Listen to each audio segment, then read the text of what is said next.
What's poppin', family? It's the one and only, your friendly homie, Juice. And we back at it. If you're new to the channel, welcome. If it's not your first time, welcome back. So, family, ladies, boys, and girls, gentlemen, we have another banger for you tonight. From the one and only Casual Geographic himself, you feel me? The title, if you never saw it before, you wouldn't believe it was real. By the thumbnail, he's coming with some bull. Well, I ain't gonna say he's coming with some bull, but he found some bull. You feel me?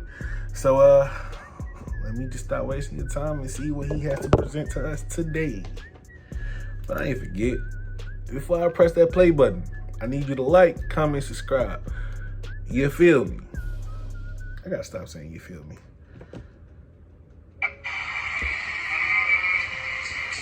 What the f is that? Nah, cause y'all seem to think I know everything like I'm a walking encyclopedia, but if I'm being honest here, I didn't know what that was supposed to be like. I had to go in the comments for this.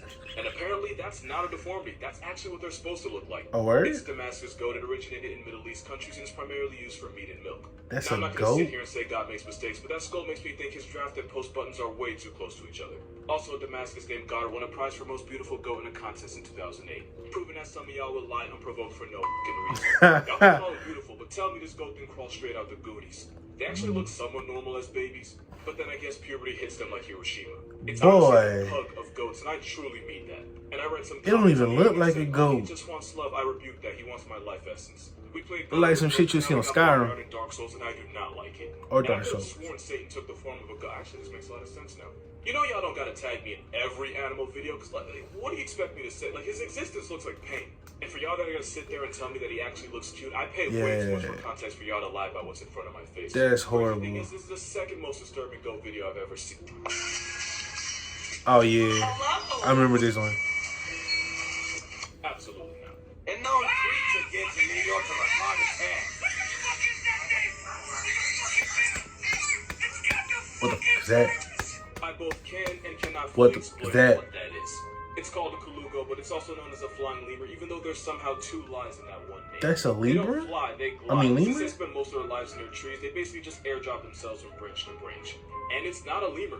Lemurs are primates. Oh, it's not a They're lemur. related to gorillas, chimps, and us. But this thing isn't a primate. Whoever named it would probably name it atheist faith. They use that stretchy membrane called a patagium to glide like flying squirrels, and it can travel 650 feet nonstop. That's 200 meters or a little bit less than 2 football fields. But it's not a flying squirrel. There was a time people thought they were just God's rough draft of a bat, but colugos aren't related to bats either. And if you look at the order, What the fuck is related to then? the only living members. It's like Wow. going to a family reunion and finding out you're the only one left. And because their entire personality involves flying, they're too slow and awkward to survive on the ground. And for an animal that lives in the trees, they're pretty mid-climbers. They're so bad at life that being nocturnal is probably the only thing keeping them alive. Mother colugos will carry their babies everywhere for the first 6 months, which made some people believe it was a marsupial, like some type of deformed air koala. But it's none of those things. So what the f is it? Well, scientists performed genetic analyses on them, basically a 23andMe for a flying carpet, and it turns out their closest evolutionary relative are primates. It's pretty much the closest you can get to primates without actually being one. Which means this dehydrated Dollar Tree chipmunk is more related to you than it is to an actual squirrel or bat. That's So, you know. crazy. Here's why you should never touch this. Aren't them things dangerous? That is Glaucus atlanticus. It's a type of nudibranch, but it's also known as a sea slug.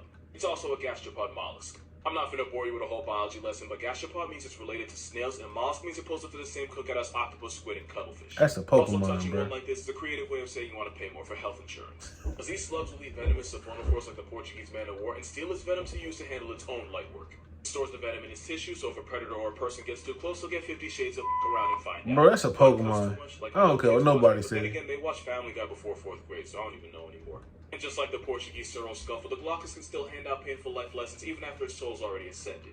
Basically, they don't need to be alive to put you in the hospital. Damn. So if you see one on the beach, it's definitely a look, but don't touch. Because if anything's that small and that colorful, there's probably a good reason they don't need to hide. That's Exhibit facts. A. This blue vibe check can be found off the coast of South Africa, in European waters, off the east coast of Australia, because Australia, and some have even been found in the Gulf of California. They're also hermaphrodites that mate by sword fighting and stabbing each other. Australia got it Normally rough. in nature, the winner gets the female, but here the loser becomes. I would never go to a zoo in There's a Australia. story of how 76 beavers were parachuted into Idaho, and yes, that is a thing that happened. So in the 1940s, the people of Idaho had beef with the buck-toothed beaver population, mainly because their habit of taking down trees was causing floods in people's yards and damage to gardens. Because beavers actually contribute to society, unlike some of the people complaining about them, the government decided that instead of squad wiping them, it would just be better to move them to another area code. The only problem was the moving process for beavers involved putting them in boxes and Ubering them via horses and mules. This was the 40s. There was no beaver U-Haul. These boxes would overheat, and the beavers would become so stressed that they would refuse to eat, and the horses and mules carrying them eventually got pressed too. It was a bad time for everyone involved. So they realized they had to get creative. And apparently creative meant tying the boxes to parachutes from World War II and literally airdropping them into the Idaho wilderness. But of course, you can't just eat a beaver out of a plane without being sure you weren't just committing beaver slaughter with extra steps. So they experimented the best and safest ways to drop beavers from a plane, and the test subject they used was an old been-around-the-block beaver named Geronimo. You really can't make this up. After using Geronimo to figure out the perfect height and area to drop the beavers, it was time. August 14, 1948 was D-Day, as 76 beavers were loaded into crates and flown in a twin engine where they skydived to their new home. Wow. These furry paratroopers had a 99% success rate, but only because one of the beavers managed to escape and jump out of the box when he was 76 feet from the ground and took himself off the census when he met the ground. Other than that, the rest of the Air Force beavers managed to land safely on the ground and were able to crawl out the box and explore the new neighborhood and begin a new beaver life. And to most people, this was a success. Peter wasn't happy about it, but you know, Peter gon' Peter. Also, it turns out each parachuting beaver cost taxpayers about $7 a beaver, so I'd say it worked out pretty well.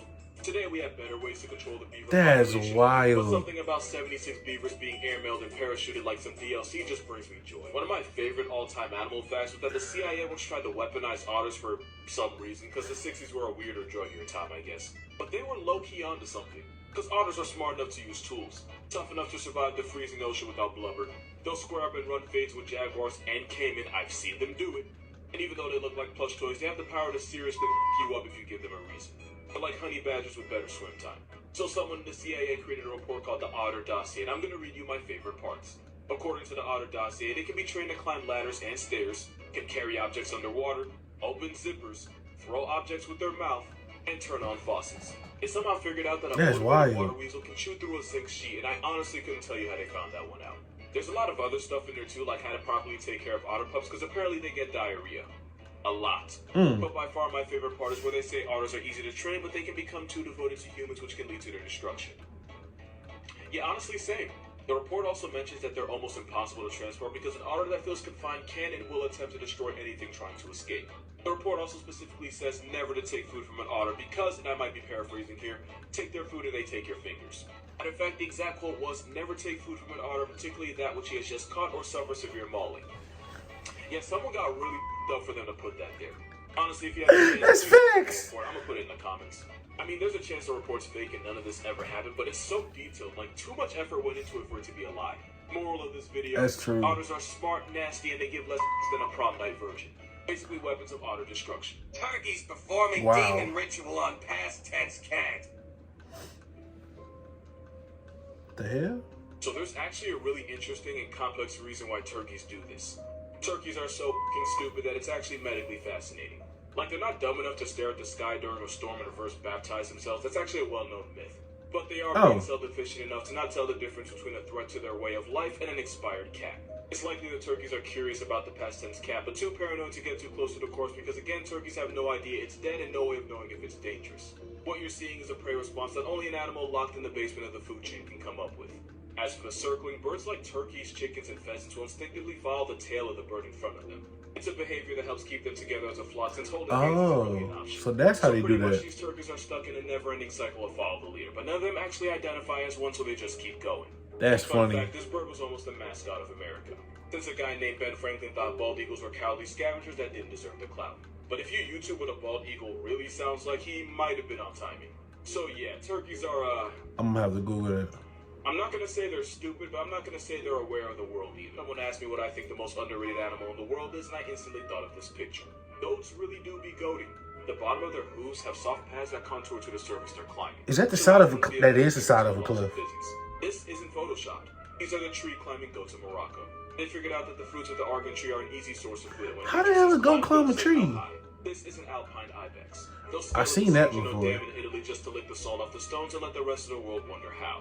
For y'all to think goats are just some hippie-free climbing sheep, they eat their Wheaties. Some male mountain goats can tip the scales Damn. of 300 pounds. Mountain goat once caught a fade with a grizzly, and it was the bear that got turned into a trophy. Got smoke for you too if you want it. Hikers have been warned when going through the Olympic National Trail in Washington because the mountain goats there have started harassing people. The reason is because the mountain goats there have gotten addicted to the salt and human sweat and pee, and they'll press you just to get their fix. Peeing on a trail in their area is like a Batman it's signature so feat. buff. One actually took a man off the census and wouldn't even let first responders get near his body. Those goats became such a menace that they had to be airdropped somewhere else. The media won't admit it, but out of all the bears, cougars, and wolves, goats are the real G's. But like lasagna, they move in silence. You only have 3 seconds. If you can't find it, you're already dead. Fine, what? Alright, time's up. Here's why you always look up if you're under a tree in Tanzania. That is a leopard. Leopards are the best climbers of any big cat. They'll stalk their Excuse me? victims from branches, Oh, only to drop down and shit. put them in God's recently deleted. And they'll wait up in the trees for hours for the right opportunity to strike. And if you try to escape by climbing up the tree, that'd be like stealing Michael Phelps' wallet and swan diving. Fam. That's their home court. That's only one He just reason hold people down love back of them. trees. Because leopards carry their meals up in trees where they don't have to pay food taxes to lions or hyenas. And leopards are so freakishly strong that they can deadlift animals heavier than they are up into the trees using only their mouth. Yes, that is a giraffe. But because leopards keep anything they can't finish up in the trees, you can really become a hashtag if a leopard's lunch gets airdropped to the back of your Fam head. got a zebra in the Once in the tree. history of mankind, a child became an orphan because a half-eaten rhino fell from a tree and put his father in a Twitter bio.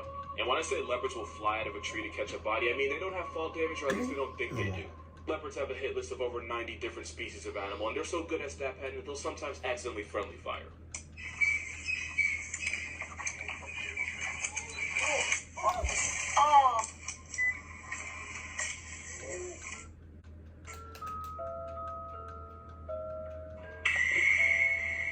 Yeah, so fun fact. This animal sends more people to the ER than bears, wolves, and cougars combined. Why are they even American close bison to is it? the heaviest thing with a heartbeat in North America, maxing out at over 2,200 pounds.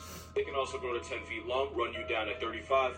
If you try to run from the smoke by hopping... It over runs the 35 miles per fucking hour? 6-foot fence. Now, there's 2 reasons why this guy is seriously testing his life insurance. One is because they're pretty much legally blind, so like rhinos, they respond to anything that moves with violence. Oh. And 2 is because a bison is a great value meal for predators. Wolves and grizzlies have been known to smoke an apple pack, and mountain lions will target unaccompanied baby bison. Dang. That generational trauma means a bison is more likely to turn a person into a chalk outline if they get out of line.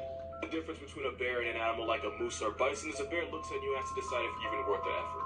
A bison assumes you're going to turn him into calories and will barrel roll you first. But because bison in national parks are used to being around people, they're usually pretty chill unless you get too close. Only problem is getting too close is how pictures like this happen.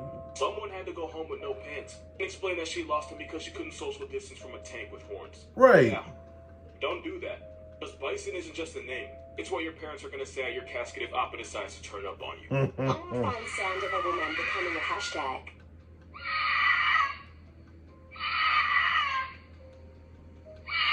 The biggest mistake you could make is going to save that woman. Because that's not a woman getting turned into a headline. That was a female mountain lion in heat. Female cougars will often make these shrieking, blood-curdling screams when they're in estrus. It's like their Batman signal for getting laid.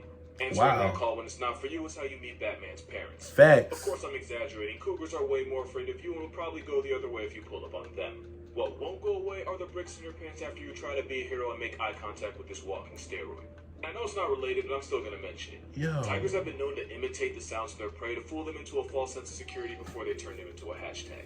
In fact, now that I'm thinking about it, this is a margay, and they do the exact same thing with baby monkeys. A margay? Now, I'm not saying the cougars do it on purpose, What's but a I am saying margay? that nature is a bitch like that.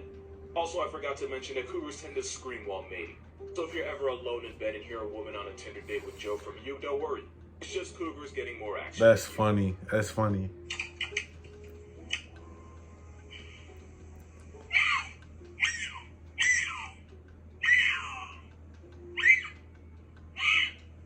You know, Wow. penguins will sell themselves, but like, in that way? Let me explain. What? This isn't a deli penguin. If you hear a messed up penguin fact, it usually involves them. So basically, Adelies build their nests out of piles of pebbles, which means 2 things. Pebbles are a penguin's form of currency, and a penguin with the most pebbles is considered the most attractive. So female Adelie penguins will offer their bodies to males in exchange for a rock, and yeah, it's exactly what I'm making it sound like. Sometimes a female will give it up to a male in exchange for a pebble, even though she already has a mate waiting for her back at the nest. So they got currency? I can't really confirm this, but it's believed the females do this so that if their mate gets packed up by a seal or something, they still have a backup. Doesn't stop there, because a lot of times the female will pretend to be interested in the single male, and right when the male thinks he's about to get it in, she takes the pebble and runs back to her actual mate. The best example I can think of is if you buy a girl a drink only for her to take it and bring it over to her man on the other side. This wasn't a happy feet. Cardi B, but, you know, without the Cosby part. And before you feel bad for them, just remember that male Adelis have been known to have relations with injured females, chicks, penguin corpses, and one even hooked up with the ground. To completion. Penguins are dressed as Wall Street brokers, and they're the moral. How does he know that? Friendly reminder that reindeer will eat this special magic mushroom that'll get them so high that they'll wander around aimlessly and make a bunch of weird drunken noises. And the mushroom's toxic to us, but if you drink the pee of a reindeer that's eating it, you too can get elevated and hella faded. Basically getting R. Kelly by a reindeer. Why do we know that? Fly as well. The more you know. Why do we know that? Who out here drinking Rudolph piss? Dinner if you're interested. I'm vegan. That was the end of the video. Okay, who the hell is out here drinking Rudolph piss? And do you think they need to spread that news? You know what, man? He never fails with giving me information that I thought I would never hear before. This is why it rocks with Casual Geographic. I'm gonna put the link to the original video below. You made it this far, straight blessed, never stressed. I rocks with you. I love you, my people. Hey, y'all be safe out there, man. Juice out.